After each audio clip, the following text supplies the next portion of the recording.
Yeah, for those that are here, for those that are on here in a secretary or treasurer role, you could just go to the next screen.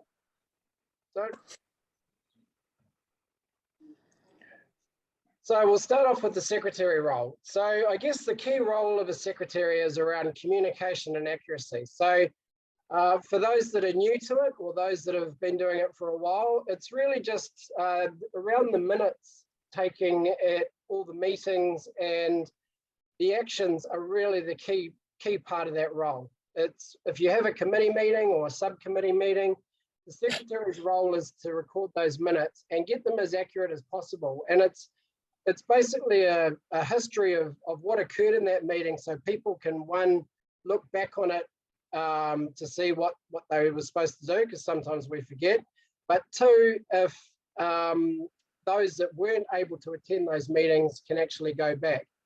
Now, they have to be concise, so don't write a big long novel, and you don't need to record all the conversations in between. Really, it's just a quick caption around what was discussed. It could just be a line or a sentence, but the key thing is, what are the actions? So all the conversations back and forth and that, try not to sort of scroll all that down, keep it concise and make sure that it is the information is accurate.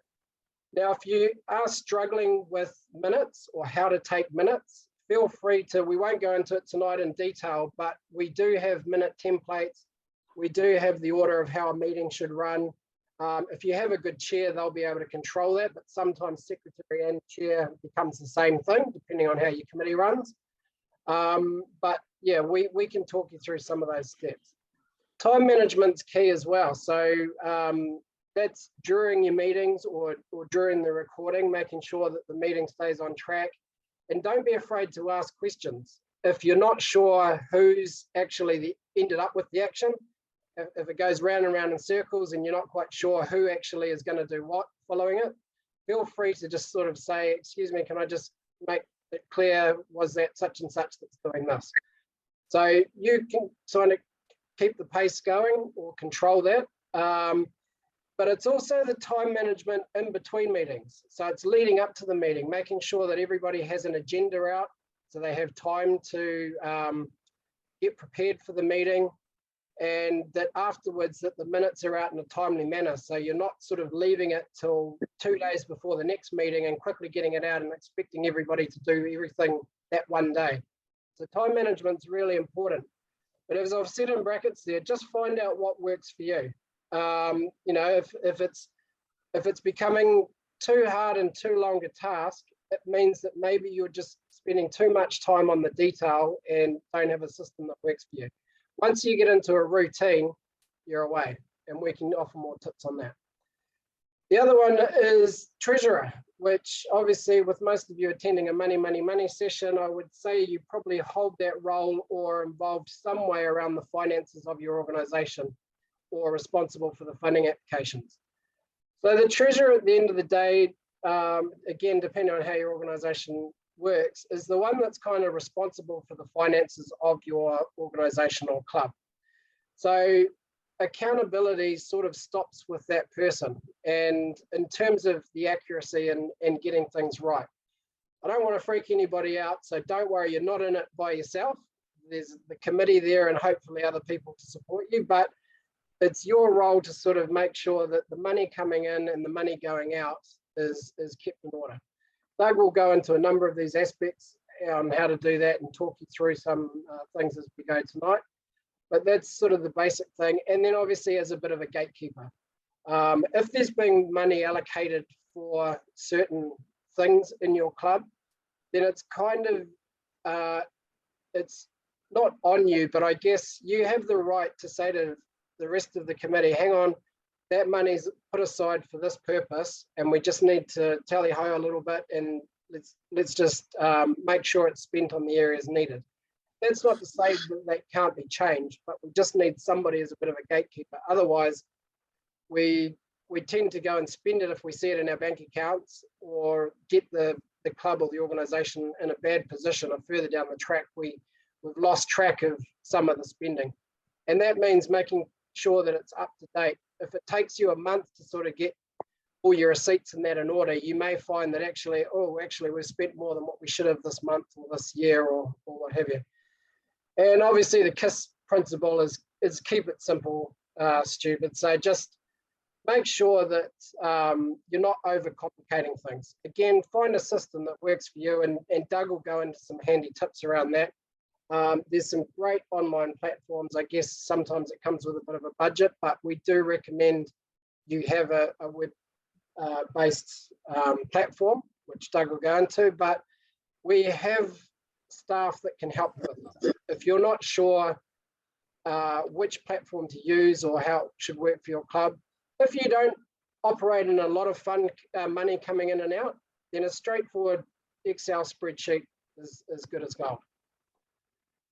All right, so I'll pass on to you now, Doug, and if you could just run us through some funding. Okay, hi everybody. Doug, and I've been for the last in excess of 45 years. I've been involved in running sports clubs and organisations. Most of that 45 years as a volunteer, and then I finally found someone stupid enough to pay me for it. And also over most of that period of time as well, I've been a qualified accountant. So I can hopefully know a little bit about what I'm talking. I'm going to run through these relatively quickly, and but the opportunity is there for anybody to either pop some questions in the chat, or to ask them at the end, or even to come back to us afterwards to ask any specific questions and to request some help, because that's what we're there for. So the first slide is about both funding and fundraising. And like everything, you need to start with a decent plan. I think in the workshop last week, it was about marketing. The first item was a marketing plan. And if you're learning about governance, the first thing's a strategic plan. If you're running a business, the first thing's a business plan. Well, it's no different with funding. So I get a funding plan. I'm just going to try and share another document with you. And this is my funding plan. Now, if you Google funding plans, you will get lots of hits. They'll be mostly from American universities. Each one will be 68 pages long, and you'll probably understand every third word. But this is mine, it's only one page. How deep you go depends on how many funding applications you want to make.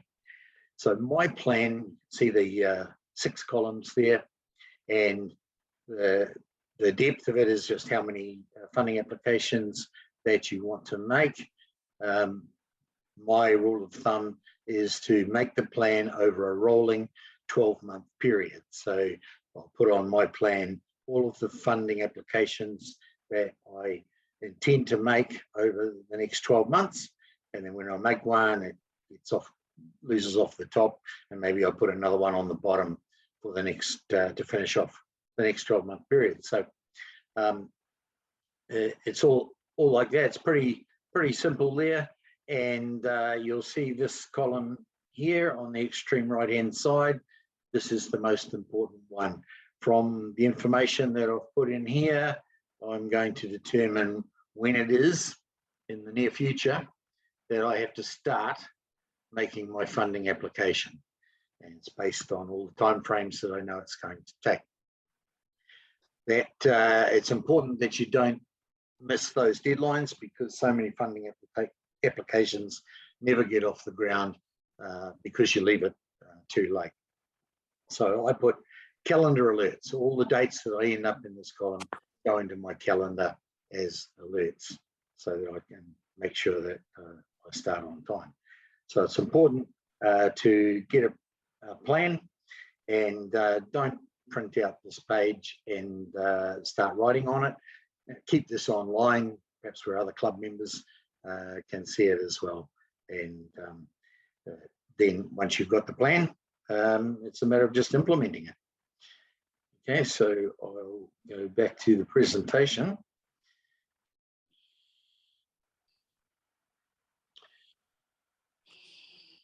Okay, the next step, once you've got your plan done, is finding the right funder for each application. And this is probably the crux of it, and might be the area where you might want to elicit a little bit of help from experts such as those of us at CLM that can do it.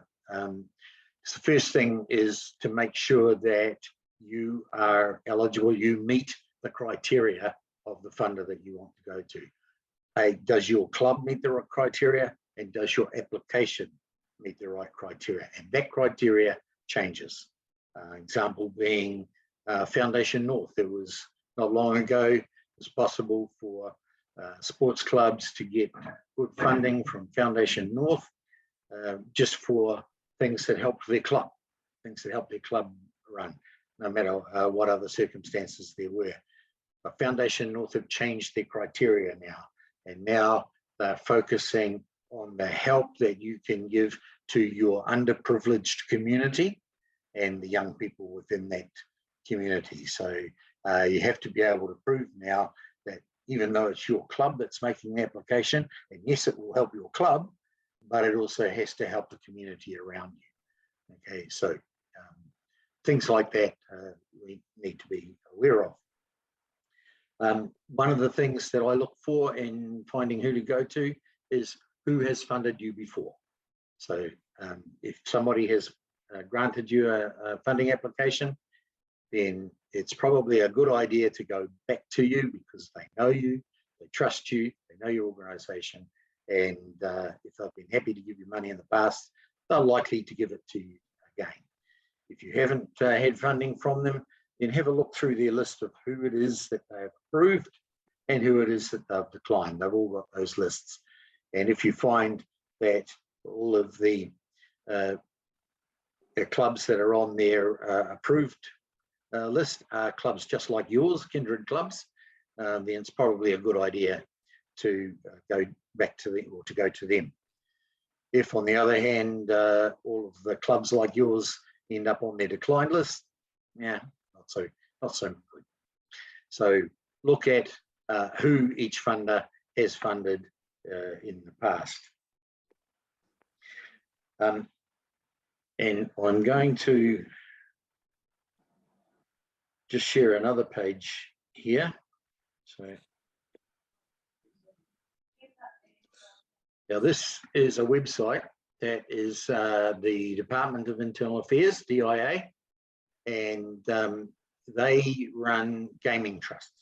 So if you want to get your funding application from a gaming trust, then it's vital that you look at this website, and it's split down by local body area. Some of your clubs, I think, are in the Waikato district, so you can click on Waikato over on the left-hand side and find the right council area. And the DIA require the trusts to put the money back where it came from. So if they've got venues, pubs in that area that have been providing them with money, and a club from that area wants to apply for that funding, and then they've got a much better chance of getting it. So this one here, I've chosen Franklin local board. These are the licensed gaming venues in Franklin, and this list is the list of trusts that each one is aligned to. So if you're thinking about putting in a funding application to a gaming trust who doesn't appear on this list, stop. Okay, you're pushing it uphill. Got a good example here down at the bottom. We've got the Village Bar in Paramahoe, and for years and years that bar was aligned to Trillion Trust, and lots of clubs from surrounding areas would put in their applications for funding to Trillion, and they were very successful. They were getting lots of money. But unbeknownst to those clubs, the Village Bar changed its funder and made it the Grassroots Trust. Clubs kept putting in their applications to Trillion for in some cases years later, and kept getting declined. They didn't know why. till they came to me and I was able to solve the problem for them. So really important that you check out this list, and you can see that down here we've got Manarewa, same sort of thing, and Papakura. And as I say, if you wanted to go to the Waikato District Council, then that's in the further up here on the left-hand side. Okay, so very important website, and I can help you find that if you don't already know. Okay, I'll go back to the presentation.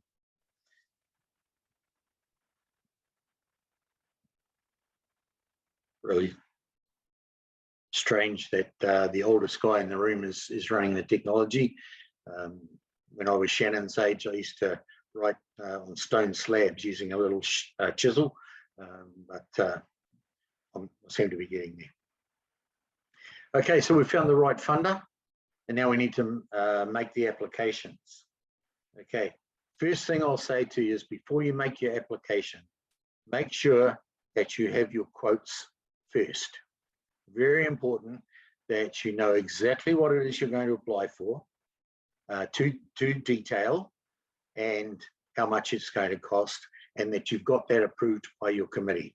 So many applications fall over because the committee changed their mind once it's going, because they didn't have definitive quotes in front of them before the application was started. So get your quotes first. The next thing is make sure that you've got the right person to make your application. They're all online these days. So some people are better than other people at expressing themselves in writing. It's nothing to do with education or intelligence, it's just a fact. So get one of those people to be your scribe, and make sure that they're concise, because funders do not like waffle. They do not like reading a big novel in their applications. Make sure it's just to the point. And then your accountability at the end, once you've had your funding approved, you've received the money, you've spent it, then you need to do some accountability. To many, it's a pain in the bum because it's a bit more work that you have to do for something that you've already spent the money on. But that's the wrong way to look at it.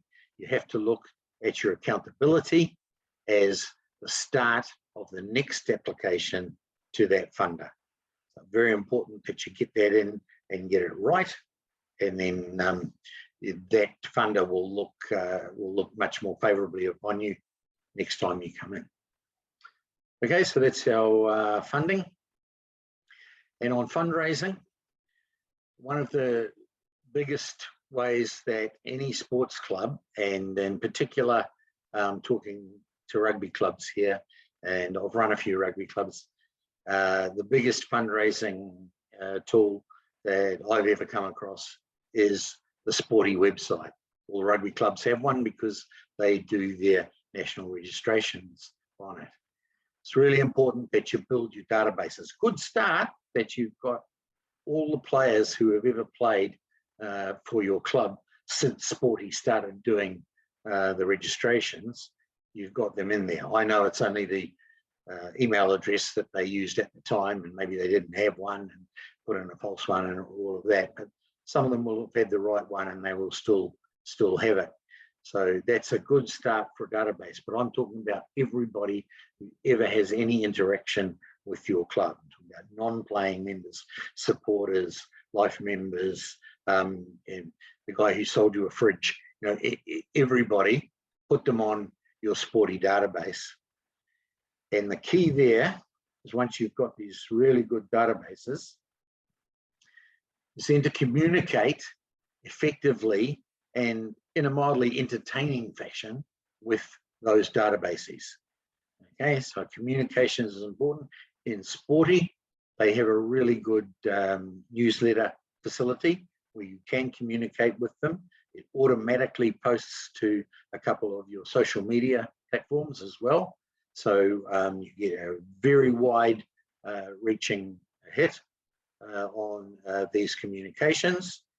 And the whole point of doing this communication with your massive databases is to keep giving them a reason to pay you money. I call them hooks. Okay, so I make sure that every newsletter I send out to any database has 1 or 2 hooks in it. And the hooks are fundraising opportunities. You'd be surprised about old players who played for a few years ago. At the time, they didn't have 2 cents to rub together, but now they've moved on, stopped playing. They are in business, or they have got a good job or something, and they want to help your club. They want to find a way to give your club some money. You have to give them away by communicating with them and giving them a good reason.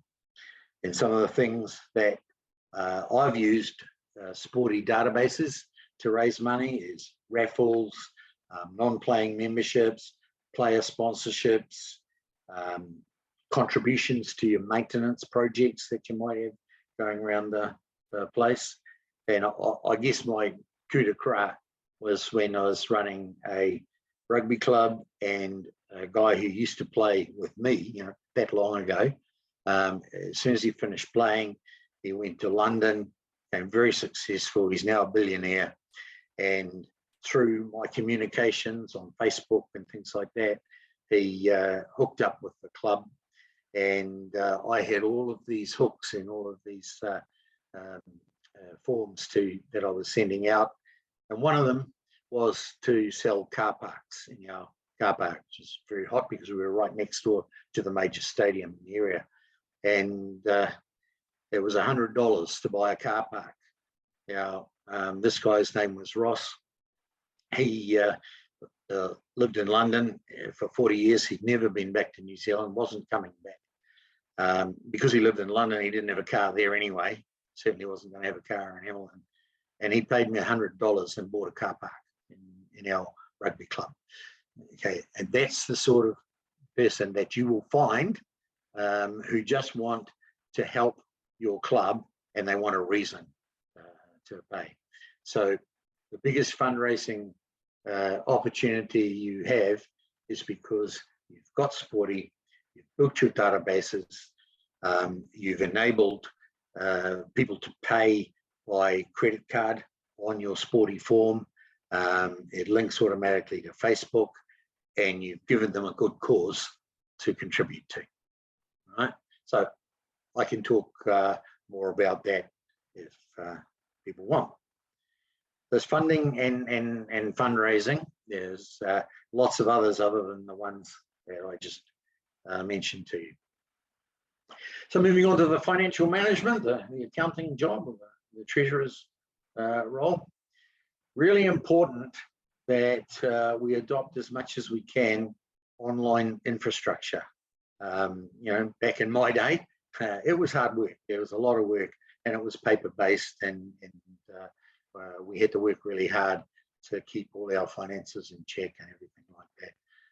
But nowadays, it's not so much like that. So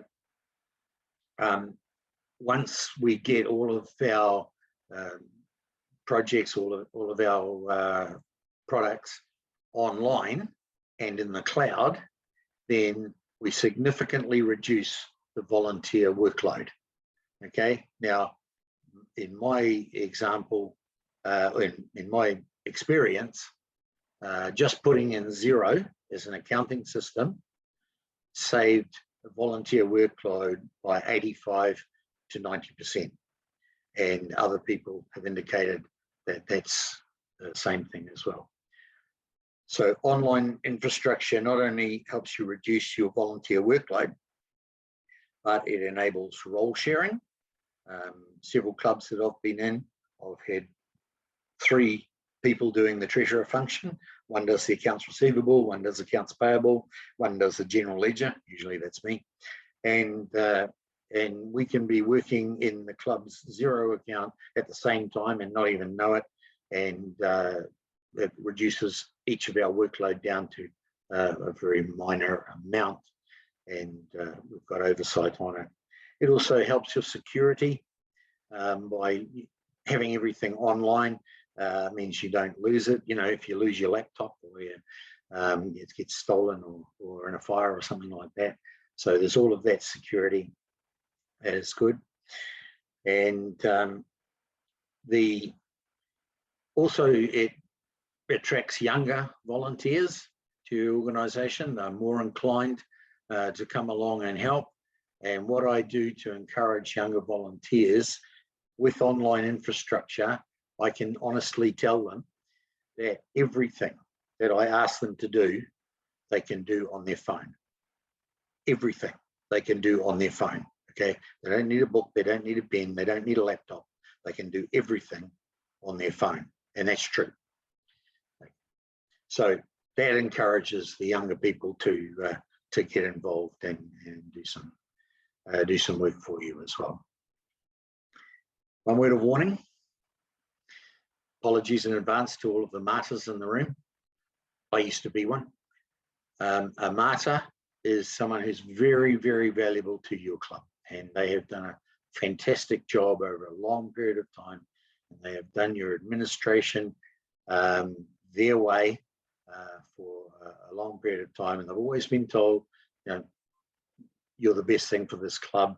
We wouldn't be able to survive without you. To an extent, that has been true. Okay, and the martyr doesn't get paid. They don't want to be paid, and they hopefully get a lot of recognition for what they've done. Problem is that they believe that the way they've been doing it is the only way it can be done. Certainly the best way that it can be done. And online infrastructure puts the lie to that. So we have to be careful with the martyr, that we give them the recognition that they deserve, but that we suggest another way of doing it. Remember that the martyr doesn't want to be paid. They get a lot of recognition. They kind of like that, but that's not what they really want.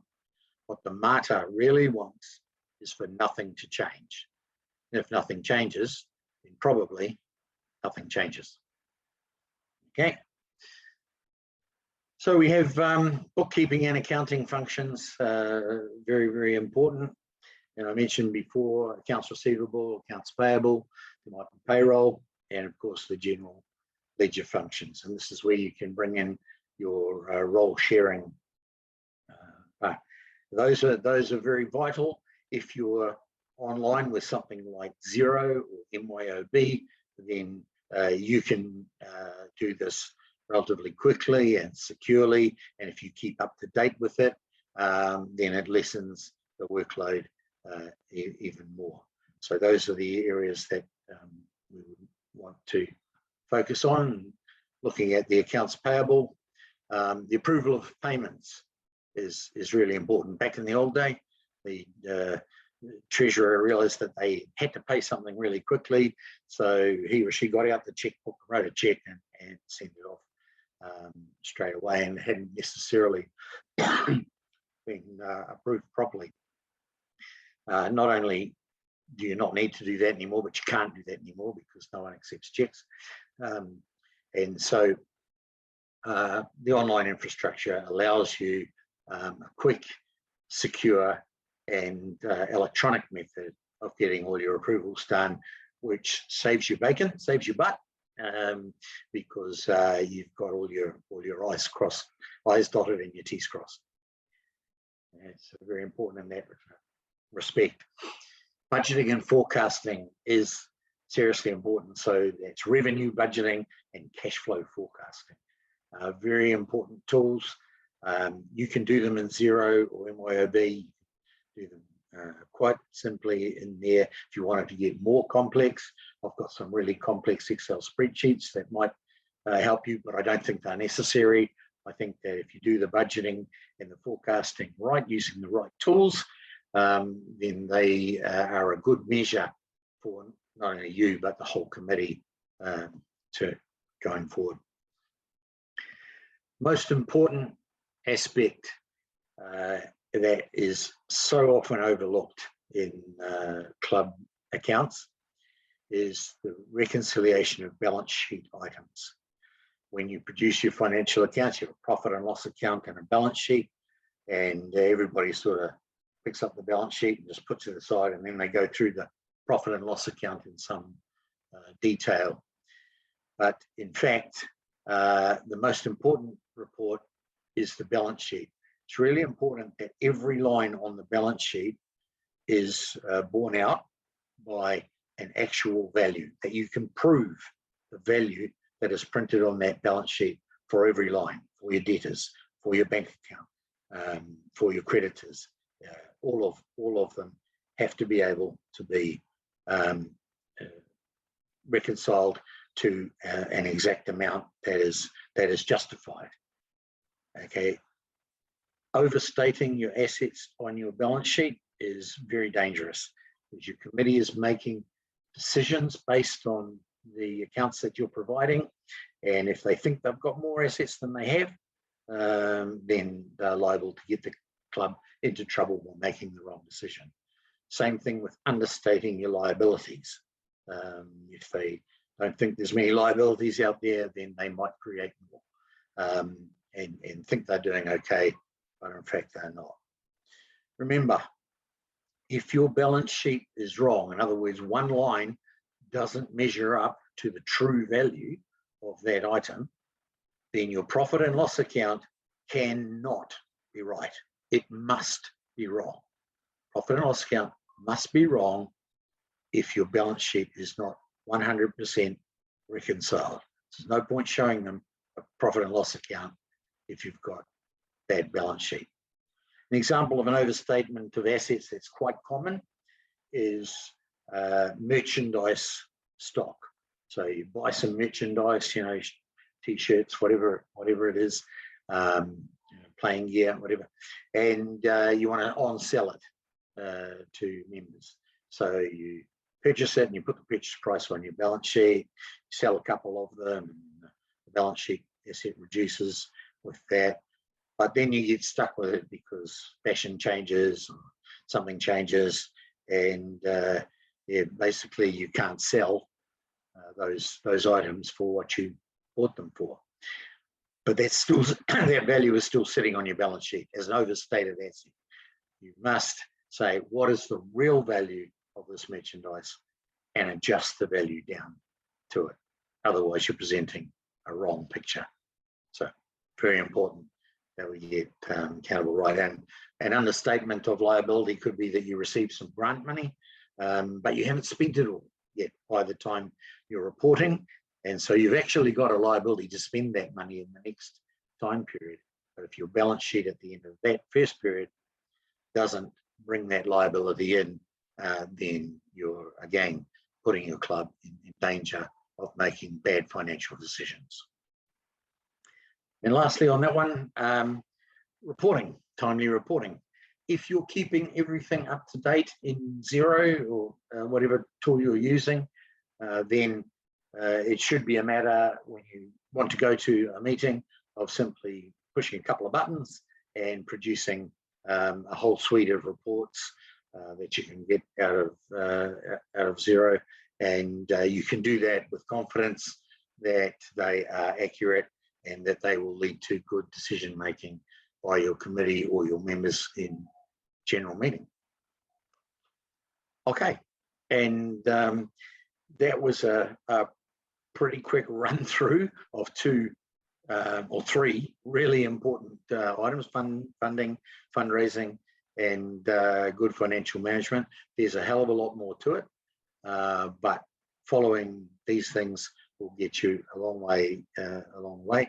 And we at CLM always here to help you out. So I'm not looking at the chat, Shannon or Jamie. Is there anybody asking me any questions? There's been a few questions, Doug, but we've sort of been answering it best we can. If anybody else has any other questions for Doug, feel free to put your hand up or just quickly speak. Otherwise, just continue to put questions in that chat. And just remember that, you know, it doesn't end here tonight. Feel free to contact Doug at any time we'll do a follow-up email out to everybody that's registered with our details, and we're happy to help in any of these areas that Doug's explained. And I guess very hard, we'd love to be doing these workshops in person where we can sort of spend a bit of time from you and have a bit more of a relationship, but at the moment we're in sort of COVID times, so you've got us online, which is always a bit difficult. But yeah, as I say, just reach out and we can definitely help. Doesn't seem to be any questions, Doug, at this stage. Okay, I'll move on to you're going to have a chat at this, Jamie. I might put my 2 cents worth in. Yeah. Okay, so sponsorship. Sponsorship is probably something that a lot of our clubs don't do very well, and they probably don't do it for various reasons. When you talk about sponsorship, you almost feel like you need a product or something. So it could be a high-performing team. We tend to look at our regional or national provinces and our top sort of sports when we talk about sponsorship. But sponsorship can be anything to a club that it's finding the right sponsor, really. And I guess that comes down to the first bullet point is why do you want sponsorship and what do you want sponsorship for? So it's been really clear, like Doug said with his funding plan, have a bit of a plan around your sponsorship as well. So making sure that you know exactly when you're going out to ask for a sponsorship, you know what it is that you're going to provide that sponsor. So if it's new uniform, if it's new goalposts, if it's just money for coaches or whatever, have that package and that in your mind when you're going out to look for a sponsor. And also the details. So in terms of what the detail is and what the cost is, so that if they do ask you with those tricky questions, you've got the answers for them. So I guess be prepared. Second one is put yourself in their shoes. So the reason people will sponsor you is because they either like what you're pitching to them or they have some sort of relationship with you or your club or organization. So put yourself in their shoes and think, well, if someone was coming to me to ask for money for sponsorship, what is it that I would want out of that relationship? It doesn't have to be sponsors on shirts or signage, thank yous, that sort of thing, but just have a bit of an understanding and do your research on who you're approaching and how they can sort of benefit from the engagement with your club. So if it's the local butcher or it might be the dairy up the road or whatever it is, think, okay, what are they going to get in return for sponsoring us? How can we help that organisation through our club? So you might not be able to offer them a whole lot of cool things like flash gear or whatever, but just simple recognition and stroking their ego in terms of putting them in your newsletter, thanking them, writing them a thank you letter, showing them photos of your kids with their gear and what they've been able to help achieve. So it's just sort of going, okay, well, what's making whoever you're approaching, what's going to make them want to say yes to you? And it's not only saying yes to you now, it's saying yes to you next time you go back, the following season, or the following month, the following year. So just think about that. And then I guess that leads into roll out the carpet. So yeah, make them feel a little bit special because they are special. Without the money they give you or without the assistance that they give you, you may not be able to continue some of the programs or create a good experience for members of your club. So don't feel free to sort of put them on a little bit of a pedestal because that, again, scratches the ego and makes them feel a little bit special. And it's just those little things that stays with them that obviously they're going to return back to be a sponsor, hopefully the next season, the next year, and build that relationship with you and your organization. Make sure you understand, as I said, do a bit of research and find out from people a little bit about the organization you've approached or the business you've approached and see how you can help them. There's no point putting them out on a platform that targets, if you're, say, a bowls club that has an older demographic, there's no point targeting someone who might be looking to sell products to kids. However, on the flip side of that, if they all have grandchildren, then you might be able to play on that angle. So it's kind of seeing it from both sides and making it's a win-win relationship, I guess. And then the final bullet point there is around a layered approach. So you've see the presentation, please. Oh, you can't see it? No, thank you. Oh, can you share the screen, Doug? Sorry, everybody. I thought you could. I could see it on my screen. Yeah, it's up for me. Oh. Yeah, I can see it, Jamie. Oh, okay. It's just the one slide. Come. Anyway, so the layered approach. So what that is you've spent all this time building everybody up. You've got your sponsor on board now. You've rolled out the red carpet. They're all happy. Everything's going well. But all of a sudden, there's another sponsor appears. So now you've got two sponsors. They're going to notice who that other sponsor is. And if they're paying the same amount as that other sponsor, then there should be a bit of an equality to what what both sponsors are getting. If your first sponsor is paying 10 times more than your second sponsor, then really they should be entitled to 10 times more, if that makes sense. So I guess that's where we look at that layered approach and look at those packages that you can present to them. So it might be that your gold sponsor has the naming rights on your facility. They might be up in your club rooms. They might be on the front of your jerseys, those sort of things. And then if it's somebody who's given a smaller donation, make sure that they still are appreciated and that you're still rolling out the carpet for them. But maybe their logo is not as small on all your marketing things, or maybe it's not as noticeable as many times on your Facebook pages or what have you. Because I guess it can, some sponsors it won't worry them, and I guess that's where if you get to know them and that relationship, but some might sort of spit the dummy and go, well, hey, I've given you $1,000, they've given you $100, and yet you're treating them as equal as to us and that sort of thing. So again, you can do that from the start, and I guess that's going in with the different packages. So you can approach somebody and say, hey, look, we want your sponsorship. We have the gold package, which costs this, and for that you'll get and for the silver package you'll get this, this, and this.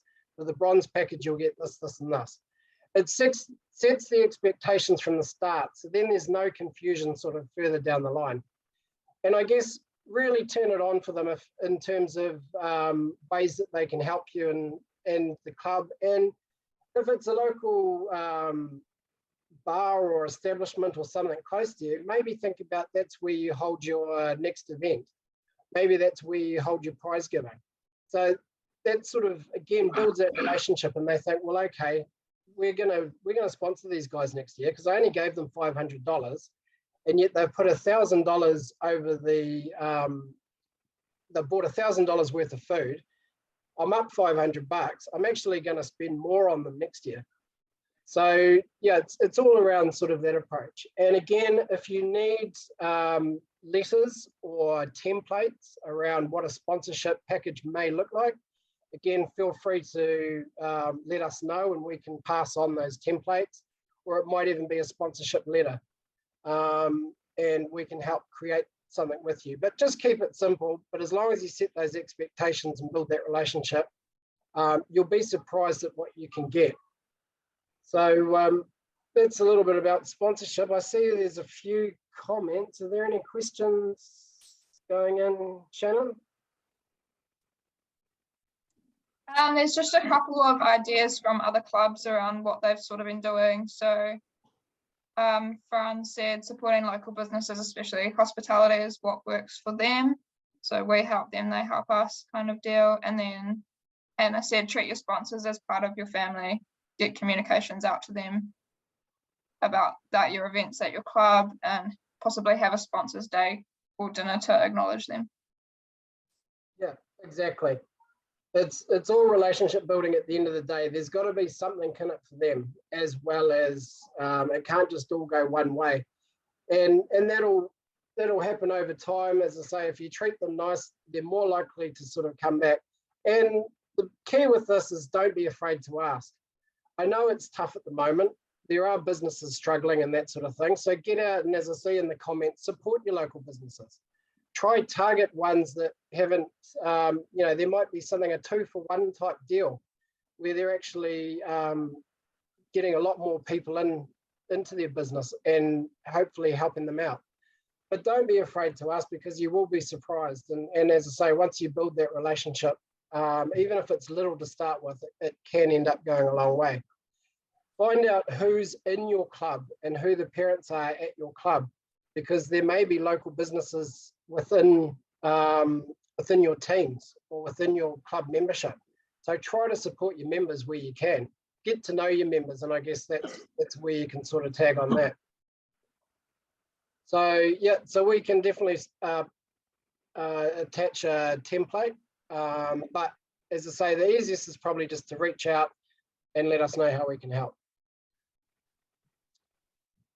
Can I just jump in here, Jamie, for a second? Yeah, go for it. So in my long experience that I told you about before, I've never been really the sponsorship guy in the club. I tend to spend my time alone in front of my laptop, putting in funding applications or doing fundraising on Sporty. But I don't think I've ever come across a sponsor of any club who expects that for the good sum of money that they're giving you, that their gross profit of their business is going to expand by 5 times that amount. It'd be nice, but in every case, I think that their reason for giving you money is because they want to be recognized as a big person in the club, as a valuable person in the club. They want everybody to pat them on the back and say, you're fantastic, that you give this money to the club. And even though that club I was talking about before, I sold the car park, on Sporty, every week I would do a newsletter item. And the major sponsor was a used car dealer, so I would do an item every week featuring their car of the week, in there, and so that they that gave them an opportunity. I don't know how often we ever sold that car of the week because of that, but it really put out the fact that that sponsor was a good person, and so they were in my newsletter all of the time, and that went out on Facebook and everything, and that they were mentioned in the aftermatch speeches every weekend, and that they were taken around the club by the president or some notable figure and just introduced to people as the most valuable person in the room. And if they think that they're the most valuable people in the room, you're going to get their sponsorship again next year. Cool. Thanks, Doug. So that's it tonight, really, everybody. So is there any questions? Does anybody have any comments? Feel free to stick around afterwards if you need to for a bit. Just around the, hey Jamie, just around the hardship, touch on that, the applications in the minor changes with that, if that's okay. Yes, yeah, thanks Annette. I forgot again, even though we did remind ourselves beforehand. So you hopefully received our newsletters. If you're not receiving our newsletters, again, make sure you sort of contact us. And if you are a Facebook user or your club has a Facebook, try to follow our Facebook page. So that's CLM Community Sport, because we put notifications up there. So you should have received in the last couple of days a notice around the COVID Hardship Fund, which is a Sport New Zealand fund that has been given to Active Auckland and to ourselves as a partner to disperse to our clubs for hardship. It is pretty much identical to the Tamaki Makaurau Fund or the Community Resilience Fund that you may have received in the past. So it's a way to, it's not going to solve all the club's problems, but it's hopefully an amount of money that can just help out with those that are finding themselves in hardship, which I know a lot of us are. So I've just put in the chat function the link to that hardship fund, to the active website. So feel free to go on there and read it. Again, ask us for it if you forget, and we can, or just visit our website or our Facebook page, and you'll be able to find the links. But the hardship fund is around fixed costs that you're incurring while you're during October and December. Now, I know not all codes will be incurring a lot of costs during that period of October last year to December last year. But if you have annual accounts or annual insurances, you can do a proportion of that annual amount for those 3 months. So if you, for example, say your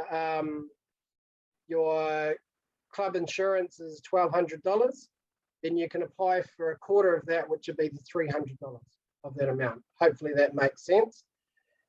If you were lucky enough to receive this fund in the past, so we're talking probably, I think it was June to September last year was the last one for that period.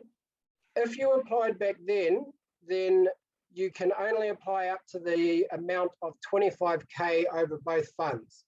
So what I mean by that is if you received, if you applied for the 5,000 amount last year, sorry, there's two amounts up for grabs. There's a $5,000 amount up to the amount of $5,000, and then there's up to the amount of $25,000.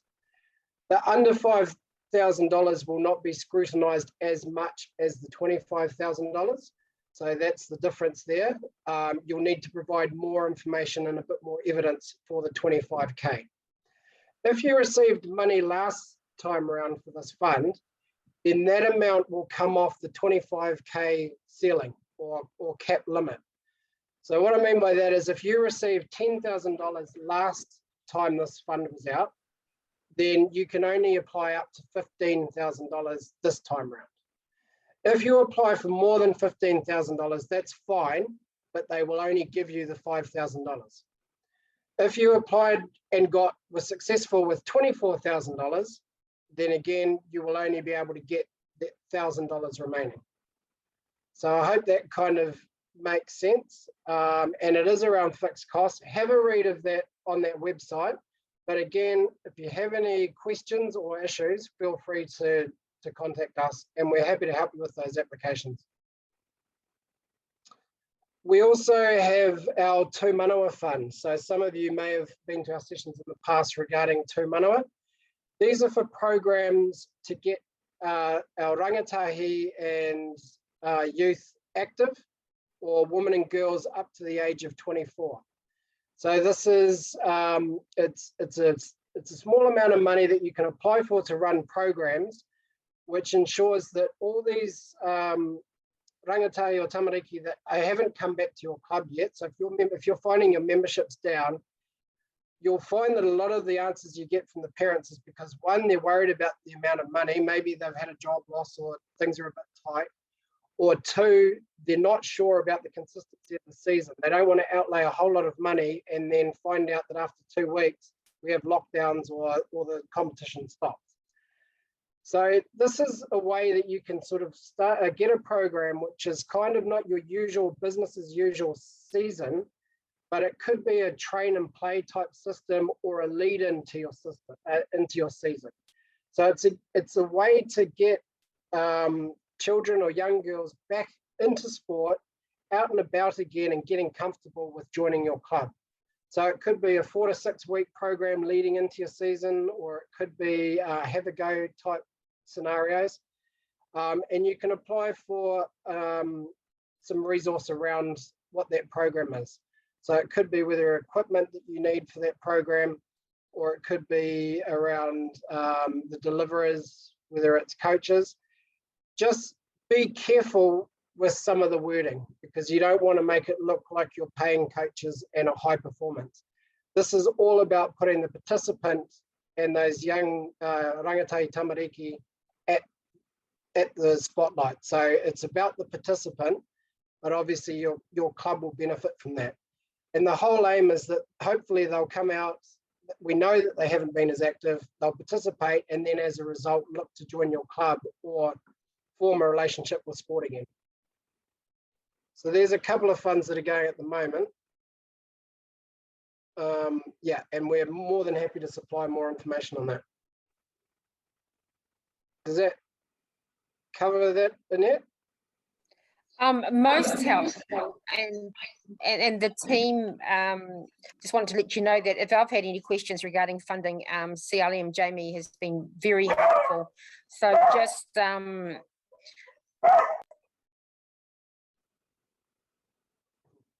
sure whose dog that is, but not mine.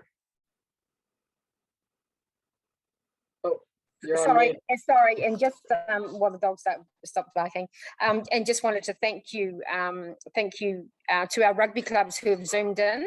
I feel that this is quite helpful. I've got a new club starting out, so Charlene, I hope everything's helpful for you.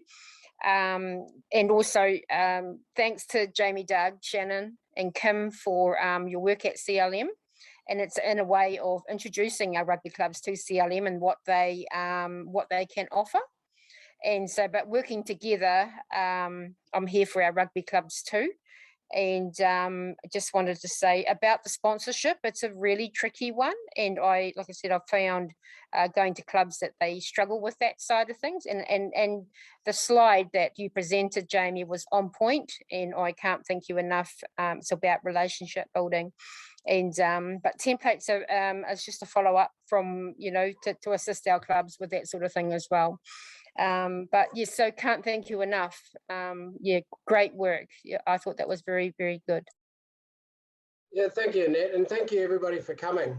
We do have a number of rugby clubs on here, but thanks for letting us open it up to the wider audience too. So all our other codes that have joined us tonight, thank you. It is very hard on to be staring at a screen, and I know, yeah, it'd be lovely to be in person, but it is what it is, and we hope you're all doing well. I know it's hard out there, and I know that we've got seasons coming up, or we've got sports that really haven't probably hit the numbers that they were hoping for. But yeah, we're here to help. I can't stress that enough. No question silly. If it's just something that we can help with or provide a template or whatever, we're all about making your experience as volunteers or committee members easier. So reach out to us, and yeah, I'm sure if we don't have the answers, we'll find out who does.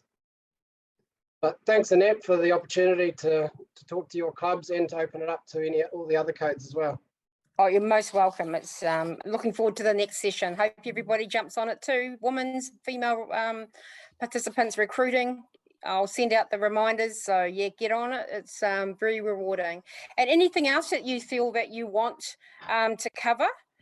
This is the stuff that just Jamie and I sort of rattled off what happens at this time of year. So, you know, happy if you wanted some more information, Jamie and I will talk with the CLM team and we'll put something on. We're here to assist the clubs, whatever that may look like. So thank you again, CLM team. Thank you to our clubs. Appreciate it. Thanks, Annette. And yeah, thank you all for coming.